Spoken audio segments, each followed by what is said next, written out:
और जब्बार खान, क्या उत्तर प्रदेश के डीएनए में ही अपराध या फिर ऐसी व्यवस्थाएं हैं जिनके जरिए से कोई भी सरकारी नियुक्ति का मसला रहा हो, बीते दशकों से हम देखते हैं कि अटक ही जाता है। एक बार फिर से 69,000 सहायक शिक्षक भर्ती मामले में एक पेच आ गया और वो पेच ये है कि जो आरक्षित समुदाय वर्ग से लोग आते हैं उन लोगों ने हंगामा किया कि पहले इसको निपटाइए और उसके बाद में भर्ती कीजिए। हम इस पर चर्चा करेंगे, लेकिन उससे पहले मुख्यमंत्री योगी आदित्यनाथ को सुनते हैं, इस वक्त कुछ कह रहे हैं। पेंशन की राशि उनके अकाउंट में एडवांस में भेज चुके हैं कि वह एडवांस में उनको पैसा मिलना चाहिए और पैसा एडवांस में दिया ही। साथ साथ लॉकडाउन के दौरान 1,000 रुपया अतिरिक्त भी उनके खाते में दिया गया। यानी ये कार्य भी जिस रूप में हुआ, किसान सम्मान निधि से आच्छादित होने वाले किसानों के अकाउंट में 2,000 रुपए की राशि लॉकडाउन के दौरान अतिरिक्त रूप से दे दी गई। यानी किस प्रकार से लोगों के हितों के लिए कार्य करना है, मजदूरों के लिए, ठेला खोमचा रेहड़ी लगाने वालों के लिए, माइग्रेंट लेबर जो प्रवासी कामगार आए थे उनके लिए, न केवल राशन किट की व्यवस्था तो उन्हें 1,000 रुपए का हम भरण पोषण भत्ता भी देंगे, यह भी सरकार ने उस दौरान किया।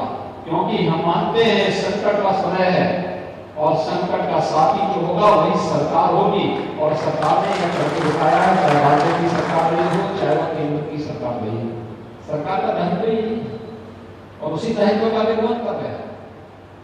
आपने देखा होगा कोरोना कालखंड में हम लोग दुनिया से त्रस्त थी, भाग रही थी, भयभीत थी।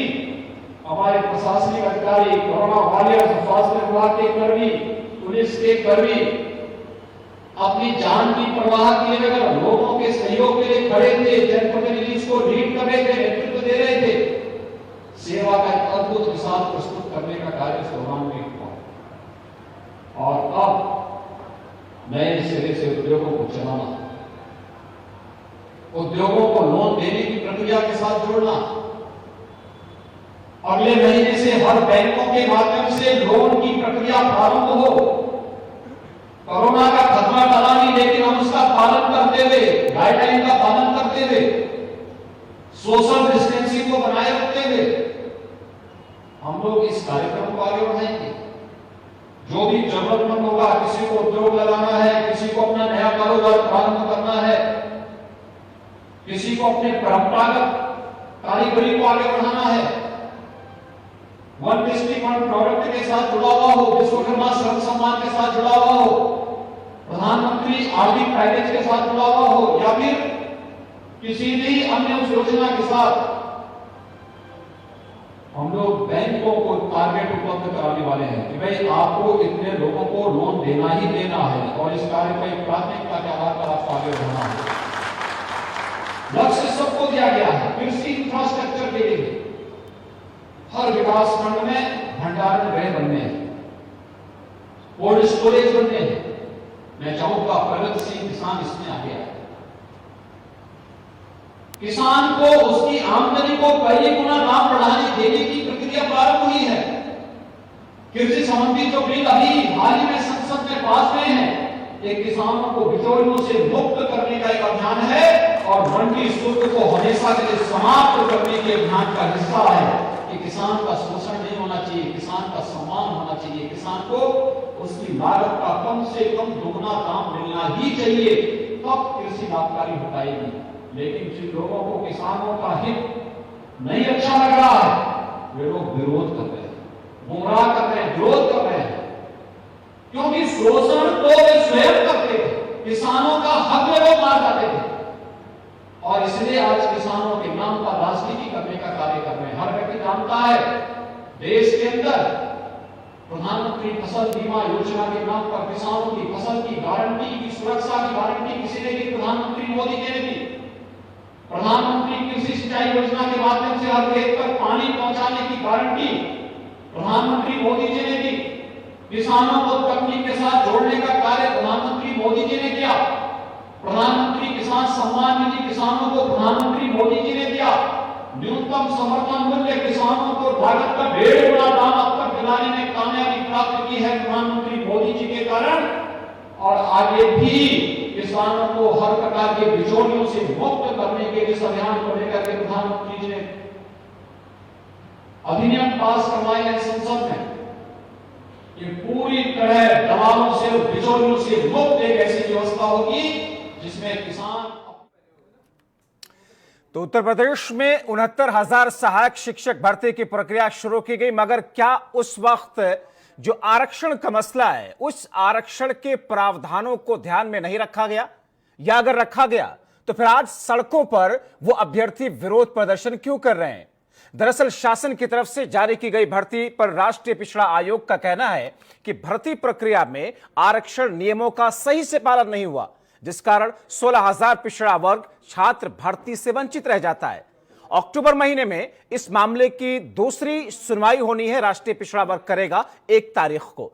मगर इस बीच में एक महत्वपूर्ण फैसला उत्तर प्रदेश के मुख्यमंत्री योगी आदित्यनाथ के जरिए लिया जाता है कि 1 हफ्ते के भीतर भीतर 31,661 अभ्यर्थियों की भर्ती प्रक्रिया को पूरा किया जाए, उनके हाथों में नियुक्ति पत्र दिया जाए। सवाल इस बात का है कि फिर ऐसे में इस विरोध प्रदर्शन के बीच में उस आरक्षण का क्या? हम इसी को समझने की कोशिश करेंगे। हमारे साथ में कई सारे खास मेहमान इस वक्त जुड़ रहे हैं, मगर हम चर्चा पे चलें उससे पहले आइए कुछ बयान आपको सुनवाते हैं। हम लोगों की मांग ये है कि 69,000 शिक्षक भर्ती का आरक्षण के नियमों को सही तरीके से लागू किया जाए, उसके बाद भर्ती की जाए। अभी सुप्रीम कोर्ट में जब मामला रुका हुआ है, वहाँ से जब तक लिस्ट नहीं आती है, जब तक वहाँ से नियुक्ति के लिए कुछ आदेश नहीं आता है, तब तक जो है भर्ती को रोका जाए। 69,000 पदों में 31,050 अनरिजर्व के पद थे, उसमें 52,614 रैंक तक जो है बिना किसी स्पेशल रिजर्वेशन के लोगों का चयन किया है, जिससे आरक्षित वर्ग के करीब 16,000 पदों का नुकसान हो रहा है। और हम लोग सिर्फ एक मांग कर रहे हैं कि जब राष्ट्रीय पिछड़ा वर्ग आयोग ने प्रक्रिया पर स्टे लगा दिया है और उन्होंने कहा है कि बगैर यहाँ हमको आप उचित जवाब दिए, बगैर चयन सूची उपलब्ध कराए आप कोई भी प्रक्रिया आगे नहीं बढ़ाएंगे, तो उसके बाद भी ये सरकार मनमानी तरीके से 31,661 पदों को भरने की गलती कर रही है। ये 69,000 से जुड़ा मामला है और रिजर्वेशन से जुड़ा हुआ मामला है। माननीय राष्ट्रीय पिछड़ा वर्ग आयोग ने इस भर्ती प्रक्रिया पर रोक लगा रखी है। जैसा ये लेटर आप देख पा रहे होंगे मेरे हाथ में है, तो अधिकारी वहां जाते हैं और उनके साथ जब वो तलब किए जाते हैं अधिकारी, तो वहां जाके माननीय आयोग के सामने ये कहते हैं कि हम कोई कार्रवाई नहीं करने जा रहे हैं, कोई भर्ती प्रक्रिया नहीं आगे बढ़ाएंगे जब तक हम आपको लिखित में सारी जो आपने बिंदुवार जो जानकारी मांगी है वो देंगे। और हमने पूरी पारदर्शी तरीके से सूची बनाई है, और जब सूची पारदर्शी तरीके से बनाई है और आयोग बार बार मांग रहा है, प्रक्रिया पे स्थगनादेश दे चुका है, तो सूची उपलब्ध कराने की बजाय शासन की तरफ से शासनादेश जारी कर दिया जाता है कि हम 31,661 पदों पर भर्ती करने जा रहे हैं। अब सवाल यह है कि ऐसे में क्या यह भर्ती प्रक्रिया बढ़ेगी? 31,661 लोगों को नियुक्ति पत्र दिया जाएगा या फिर यह अधर में लटक जाएगा? क्योंकि राष्ट्रीय पिछड़ा आयोग 1 तारीख को इस पूरे मामले पर सुनवाई करने जा रहा है। हमारे साथ तीनों हमारे खास मेहमान इस वक्त जुड़े हुए हैं, सीधे उनका तारुफ कराते हैं, चर्चा की शुरुआत करते हैं। समाजवादी पार्टी के नेता और प्रवक्ता तारिक अहमद लारी साहब हमारे साथ में जुड़े हुए हैं, स्वागत है सर आपका। साथ में हमारे साथ में नवीन श्रीवास्तव जी, भारतीय जनता पार्टी के नेता और प्रवक्ता, और विजय यादव जी हैं जो कि लखनऊ स्टूडियो से हमारे साथ में है, आरक्षण तथा एमआरसी लीगल टीम के प्रमुख अभ्यर्थी हैं। आप सभी का शुक्रिया के साथ में स्वागत है।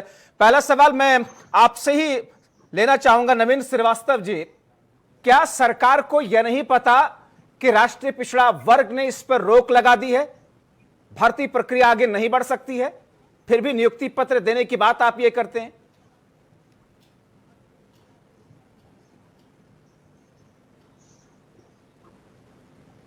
जब्बार जी, देखिए 69,000 जो ये शिक्षकों की भर्ती थी, ये कई जगह सर्वोच्च न्यायालय में इधर उधर इतनी इसमें भटकाव हुआ, इतने लोग इसमें जो अभ्यर्थी थे, कभी किसी आधार पर कभी किसी आधार पर जीते।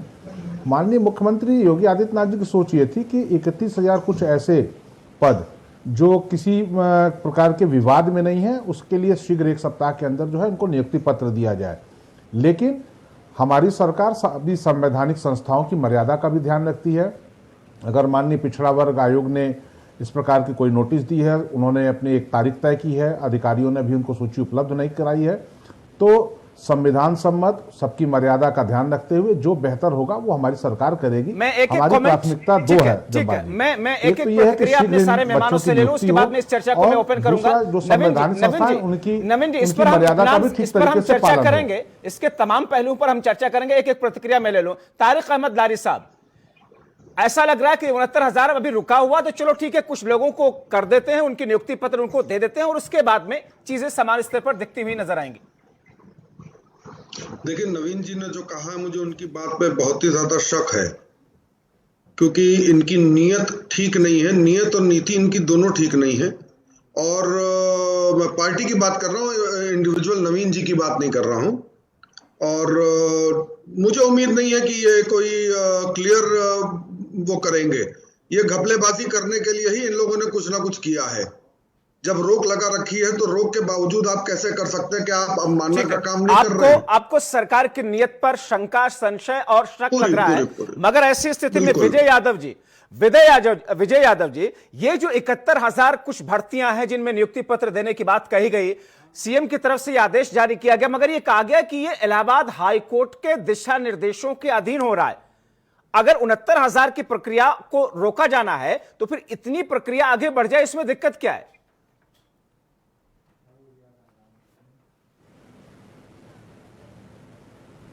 सर, मैं थोड़ा सा टाइम लूंगा, 30 सेकंड मुझे दीजिएगा, मैं सारी चीजें क्लियर कर दे रहा हूं। पहली बात तो उत्तर प्रदेश में ये एक पहली भर्ती की जा रही है कि जिसमें चयन सूची का पता ही नहीं है। 1,30,000 लोगों ने फॉर्म भरा, उसमें कितने लोगों का चयन किया गया वो नहीं पता है। जिला आवंटन कर दिया गया है, ये हमारे सामने रखा गया है। बेसिक शिक्षा विभाग, जो कि बहुत ही भ्रष्ट विभाग साबित हो रहा है उत्तर प्रदेश सरकार के लिए, सरकार की जो भी किरकिरी हो रही है उसकी वजह ये बेसिक शिक्षा विभाग है। आप बताइए सर, जिस आदेश को लेके आज ये 31,000 पद भरना चाहते हैं, उसी आदेश को मॉडिफाई कराने के लिए माननीय सुप्रीम कोर्ट में गए थे कि सर 2 पार्ट में भर्ती करना संभव नहीं है, हम शिक्षा मित्रों के पदों को रोक के हम भर्ती नहीं करना चाहते। उसके अलावा आज जिस मामले को लेके सड़कों पे लोग उतरे हैं, जिसमें हम लोग शामिल हैं, सर 27% रिजर्वेशन की बात जो है संविधान प्रदत्त है, उसका भी ये लोग अनुपालन नहीं कर रहे हैं। और हाईकोर्ट के एक आदेश का, जो कि डबल बेंच में चैलेंज हो चुका है, उसको आधार बना के हम ओबीसी एससी अभ्यर्थियों के साथ गलत किया जा रहा है, जिसकी वजह से आज हमको सड़कों पर उतरना पड़ा है। मैं इसी बिंदु से इस चर्चा को आगे बढ़ाऊंगा। सबसे बड़ी बात सर मैं आपको बताऊं, इसमें सबसे बड़ी बात यह है कि माननीय राष्ट्रीय पिछड़ा वर्ग आयोग में सर ठीक है, जल्दी से पूरा कर लीजिए। विजय जी, अपनी बात जल्दी से पूरी कर लीजिए। जी सर, राष्ट्रीय पिछड़ा वर्ग आयोग ने रोक लगा के रखी है। सामने मेरा लेटर है, जी सर, मेरे हाथ में लेटर, इसमें साफ साफ लिखा हुआ है, अधिकारियों ने लिखित में दिया है कि जब तक हम आपको चयन सूची उपलब्ध नहीं करा देंगे, हम प्रक्रिया आगे नहीं बढ़ाएंगे। तो फिर उसके बाद भी ये दोबारा भर्ती करने के लिए शुरू कर रहे हैं, वहां से निकलने के शासनादेश जारी हो जाता है। श्रीवास्तव जी, मैं आपसे लूंगा, ब्रेक के बाद लौट करके आऊंगा। मुझे एक ब्रेक यहां पर लेना पड़ रहा है, यहां पर एक ब्रेक लेते हैं और ब्रेक के बाद समझने की कोशिश करेंगे कि जो अभ्यर्थियों की तरफ से जो मुद्दे उठाए जा रहे हैं आरक्षण को लेकर के, या फिर कोर्ट में जो बयान दिए गए सरकार की तरफ से कि जब तक ये सारी प्रक्रिया हो नहीं जाती है हम तब तक इस भर्ती प्रक्रिया को आगे नहीं बढ़ाएंगे, फिर ऐसा क्यों हो रहा है? छोटा सा ब्रेक लेते हैं।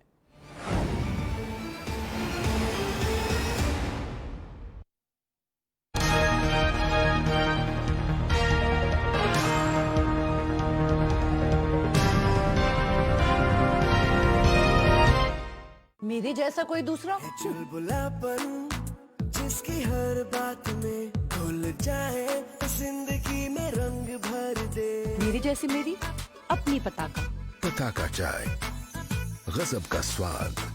प्रदेश के मुखिया श्री भूपेश बघेल के निर्देश पर पंजीयन एवं मुद्रांक विभाग द्वारा 5 डिसमिल से कम भूमि के पंजीयन पर लगे प्रतिबंध को हटाने से मध्यम और गरीब वर्ग को मिली बड़ी राहत। हमारा जमीन 5 डिसमिल से कम था, जिसके कारण हम बेच नहीं पा रहे थे, और भूपेश सरकार ने, मुख्यमंत्री जी ने जिस हिसाब से नियम निकाला, उससे मुझे, मेरे परिवार को और मेरे कई दोस्तों को, कई नागरिकों को इससे बहुत बड़ा तक हल हो पाया। मुख्यमंत्री का, भूपेश बघेल जी का बहुत बहुत धन्यवाद कहता हूँ। गढ़बो, नवा छत्तीसगढ़।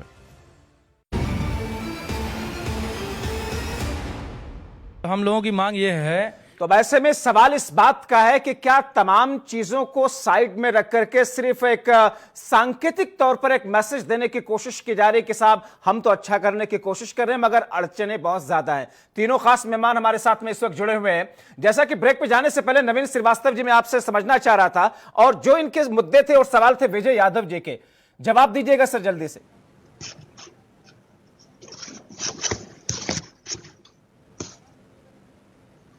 नहीं, निश्चित रूप से जब्बार जी, देखिए जो भी संवैधानिक नियम कायदे कानून है, चाहे वो आरक्षण के लिए एससी के लिए हो या ओबीसी के लिए हो या हमारे पिछड़ा वर्ग आयोग की जो मर्यादा है, जो उसका सम्मान है, चाहे हमारे उच्च न्यायालय, इन सबको ध्यान में रखते हुए हमारी सरकार की जो मुख्य भावना है वो यह नवीन जी, मैं सरकार की नियत या भावना को मैं सवाल के दायरे में नहीं ला रहा, मैं सिर्फ इतना समझना चाह रहा हूं नवीन जी कि जब आरक्षण का हक संविधान देता है, क्या इसमें उस प्रक्रिया को देखा गया, समझा गया, निभाया गया, इसमें शामिल किया गया? तो फिर 16,000 छात्र जो पिछड़ा वर्ग से आते हैं वो लोग वंचित कैसे हो गए?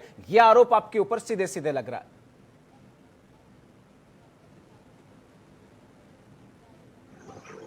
नहीं जब्बार जी, देखिए शिकायत पिछड़ा वर्ग आयोग में की गई है।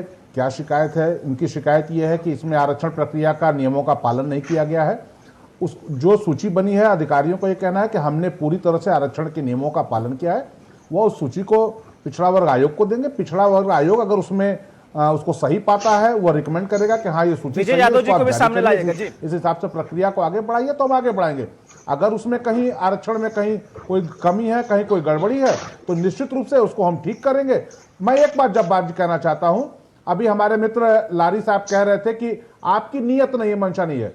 देखिए हमारी सरकार की मंशा बिल्कुल स्पष्ट है कि उत्तर प्रदेश में जो भी भर्तियां हो वो पूर्णतः पारदर्शी तरीके से हो, नियम कायदे कानून के अंतर्गत हो, और ऐसी भर्ती न हो। क्यों लगाने पड़ते हैं अभ्यर्थियों को? क्यों सरकार को जाकर के वहां पर जवाब दाखिल करना पड़ता है? करने लगे, शादी विवाह हो गया और उच्च न्यायालय ने उन भर्तियों को सवाल उसी बात का है ना, वो बच्चे कि अदालतों के चौखट पर जाकर के ये भर्तियां अटक कैसे जाती हैं?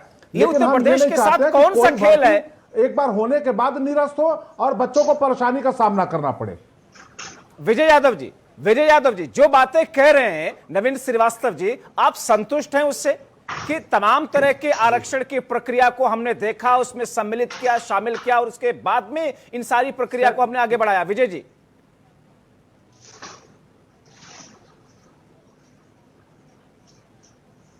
सर मेरे हाथ में वो एनसीबीसी का लेटर है जहां से ये प्रक्रिया का स्टे मिला हुआ है। मैं अपने सम्मानीय प्रवक्ता जी से ये कहना चाहूंगा कि इस लेटर को अगर आप देख लीजिए, आपके अधिकारियों के लिए माननीय आयोग ने क्या टिप्पणी की है। मैं उस सुनवाई में शामिल रहा हूं, किस तरीके से आपके अधिकारियों को डांट पड़ी है। अगर आप जानेंगे तो शायद आप अपनी सरकार को डिफेंड करने से अच्छा उन अधिकारियों को डांट लगाएंगे, उस अफसरशाही को डांट लगाएंगे जो आपकी मिट्टी पलीत कर रहे हैं। सर ये कह रहे हैं कि भर्तियों को हमने पारदर्शी तरीके से करना शुरू किया है, जो लंबित भर्तियां थी हमने उसको करना शुरू किया है। मैं एक उदाहरण देना चाहता हूं सर, अखिलेश राज में 72,825 पदों की एक भर्ती शुरू की गई, उसके लिए 40-40 हजार हम लोगों ने पैसे जमा किए सरकार के खाते में। आज तक ना वो पैसे किसी को दिए गए, ना भर्ती की गई, जबकि यही सरकार के लोग जो विपक्ष में होते थे वो बैठ के कहते थे कि हमारी सरकार आएगी तो आपकी नियुक्ति करेंगे, आपको न्याय देंगे। और इस 69,000 भर्ती में आरक्षण के नियमों का बुरी तरीके से खंडन किया जा रहा है। सवाल ये है विजय जी, सवाल ये है कि सिर्फ और सिर्फ अखिलेश राज रहा हो, एक सरकार ने सपने दिखाए, दूसरे सरकार में आने तक भी वो चीजें नहीं पूरी हो पा रही है। जी तारिक अहमद लारी साहब, आपके सरकार के वक्त में इन लोगों से पैसे तक लिए गए मगर उस भर्ती प्रक्रिया को पूरा नहीं किया गया जो कि अभी तक लंबित है।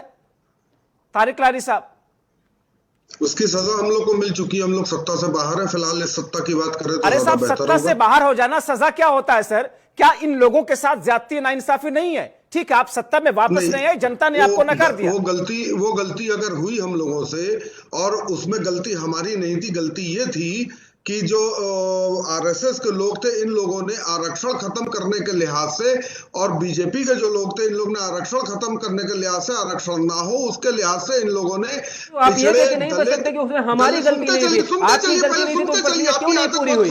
ये कह के आप अपने जवाब से नहीं बच सकते। दलितों और ट्राइब्स के लोगों के आरक्षण ना मिले, नौकरी ना मिले, उसके लिए सुप्रीम कोर्ट, हाई कोर्ट में जाके स्टे लगवाया। ये काम इनका पुराना है। ये लोग जब कोई नौकरी की प्रक्रिया चलेगी, आप देख लीजिए सन 2000 से नौकरी की भर्ती की प्रक्रिया बंद है, और इनके आते ही सब 2017 में भर्ती की प्रक्रिया कैसे खुल जाती है?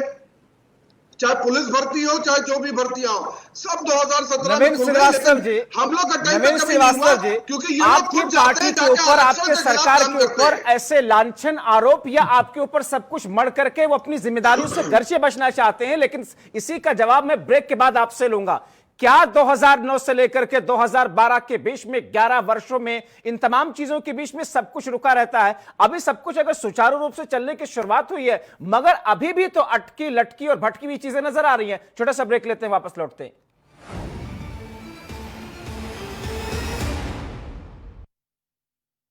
वीको turmeric WSO skin cream pouch के साथ पाइए 20 ग्राम वीको वज्रदंती पेस्ट केवल 6 रुपए में। अब त्वचा चमके खूब, दांत भी रहे मजबूत।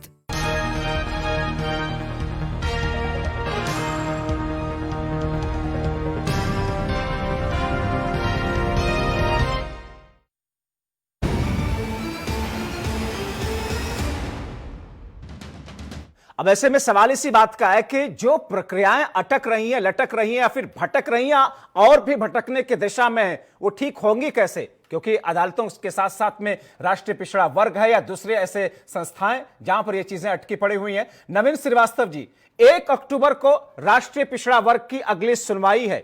उससे पहले आपकी सरकार ने एक वक्त दिया, एक टाइम फ्रेम दिया, 7 दिनों के भीतर 31,661 लोगों को नियुक्ति पत्र दिया जाए। आज 7वां दिन है, हुआ तो नहीं सर?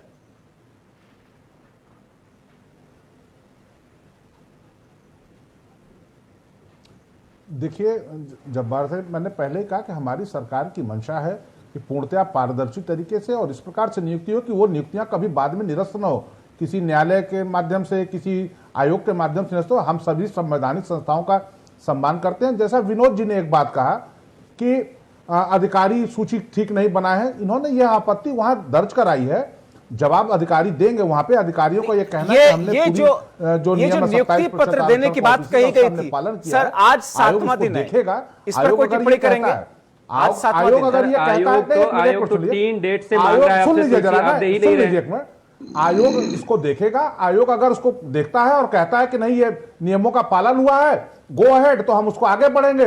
अगर आयोग को यह लगता है कि इनकी शिकायतों में दम है और कहीं प्रक्रिया और नियमों का पालन नहीं किया गया है, तो हम उसको सुधार के उसको ठीक करेंगे। अगर उन्हें लगता है, विजय यादव जैसे अभ्यर्थियों को ये लगता है कि इनकी शिकायतों में बहुत दम है, अभी हमारे मित्र तारिक लारी साहब कह रहे थे कि जी, अरे सर मेरी जान छोड़िए, आप लारी साहब के पीछे काहे पड़े रहते हैं? देखिए, शिकायत करने का उनको अधिकार है, हमको ठीक करने का अधिकार है, निर्णय करने का अधिकार। जब एक संवैधानिक संस्था पिछड़ा वर्ग आयोग में गया है तो उसका निर्णय आने तक हम ये नहीं कह सकते कि ये सही है या गलत है।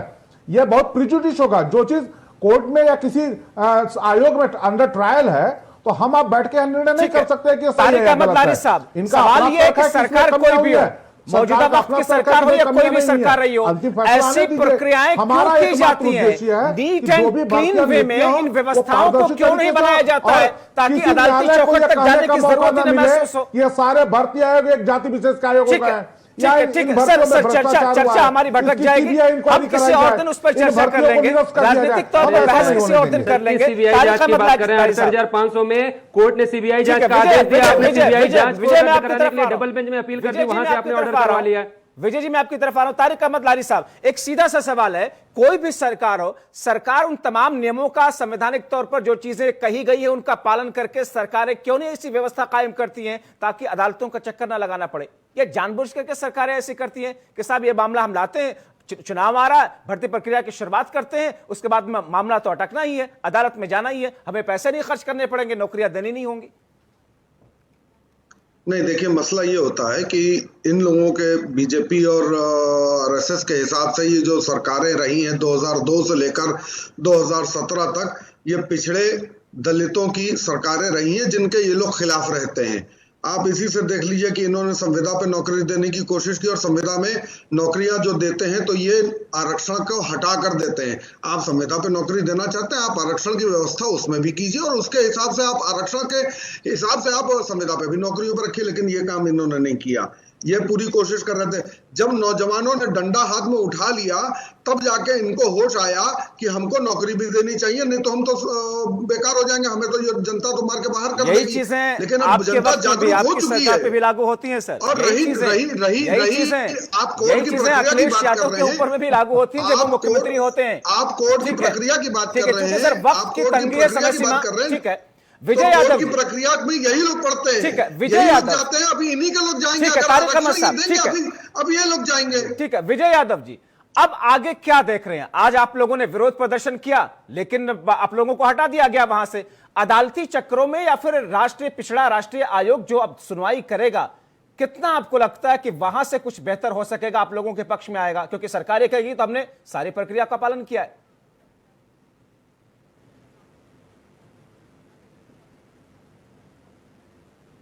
सर, मैं अपने सम्मानी नवीन भैया को ये बताना चाहूँगा कि जिस अदालत और जिस आयोग की ये बात कर रहे हैं, करीब 10 याचिकाएं हम लोगों की तरफ से, हमारे बीच के लोगों के द्वारा माननीय लखनऊ खंडपीठ में, इलाहाबाद की लखनऊ खंडपीठ में फाइल की गई हैं, जिसमें सरकार को पिछली 5 डेटों से काउंटर मांगा जा रहा है और सरकार अपनी जिम्मेदारी से भाग रही है, सरकार के अधिकारी अपनी जिम्मेदारी से भाग रहे हैं। और जिस आयोग की बात कर रहे हैं, वहां 3 बार बुलाने के बाद, 3 बार नोटिस देने के बाद, प्रक्रिया पे स्टे देने के बाद भी अधिकारी आज तक वो चयन सूची उपलब्ध नहीं करा पा रहे हैं। जो सम्मानित प्रवक्ता जी कह रहे हैं कि सारी चीजें पारदर्शी तरीके से की गई हैं। यदि आपने पारदर्शी तरीके से की है तो आपको सामना करने में क्या दिक्कत है? आप उस लिस्ट को दीजिए कि हम भी देखें कि क्या हो गया है, कहां हमारा नंबर है, क्यों नहीं आ पाया हमारा नंबर। ये जो कई हियरिंग से 3 बार ऐसा कि जिक्र हो रहा है कि सरकार की तरफ से अधिकारी ही नहीं पेश हो रहे, आश्वासन क्या है आगे कैसे इसकी तस्वीर देखें आप? नियत ठीक नहीं है इन लोगों की, बस ये याद रखिएगा। नवीन श्रीवास्तव जी। नहीं जब्बार जी, निश्चित रूप से हम लोग इस बात को लेकर बहुत गंभीर हैं और अगर कहीं जिस प्रकार से बातें आने सामने कि अधिकारियों द्वारा अपना पक्ष प्रस्तुत नहीं किया जा रहा है, तो इसको भी हम बहुत गंभीरता से देखेंगे। माननीय मुख्यमंत्री जी का स्पष्ट निर्देश था कि जितना शीघ्र से शीघ्र हो ऐसी भर्तियां जो कहीं किसी दांव पेच में न फंसे, किसी न्यायालय में न फंसे, किसी आयोग न फंसे, वैसे 31,000 लोगों को तत्काल दिया जाए। लेकिन अगर कहीं किसी अधिकारियों की लापरवाही से या उनके द्वारा कहीं किसी कमी के कारण इसमें विलंब हो रहा है तो निश्चित रूप से इस पर भी संज्ञान लेके हम कार्रवाई करेंगे। मैं इतना भरोसा देना चाहता हूं कि योगी आदित्यनाथ जी सरकार में सारे लोगों का पालन करते हुए यकीन करने के अलावा ऐसा के पास में कोई चारा भी नहीं होता। बहुत शुक्रिया आप सभी मेहमानों का, तारिक अहमददारी साहब, नवीन श्रीवास्तव जी और विजय यादव जी, आप लोगों ने वक्त निकाला और R9 टीवी के माध्यम से इस पूरे विषय पर अपनी अपनी प्रतिक्रियाएं दी। तो सवाल यह है कि प्रतिक्रियाएं, आरोप प्रत्यारोप, आश्वासन और इन तमाम चीजों के बीच में सरकारें कोई भी हो, किसी भी दल की क्यों ना हो, छल किस तौर पर करती हैं। बीते 20 वर्षों से कम उत्तर प्रदेश में खासतौर पर नौकरियों को लेकर के हम इस किस्म की चीजें देखते रहते हैं जो कि अदालतों के चक्कर में आकर के 10-10 साल तक, 15-15 साल तक फंसी रह जाती हैं। उम्मीद ये करते हैं कि आगे तस्वीर कुछ बेहतर तौर पर दिखेगी और दिखाने की कोशिश की जाएगी सरकारों की तरफ से, और वही जमीनी स्तर पर अमल दरामद में भी आएगा। अभी के लिए इस चर्चा में इतना ही।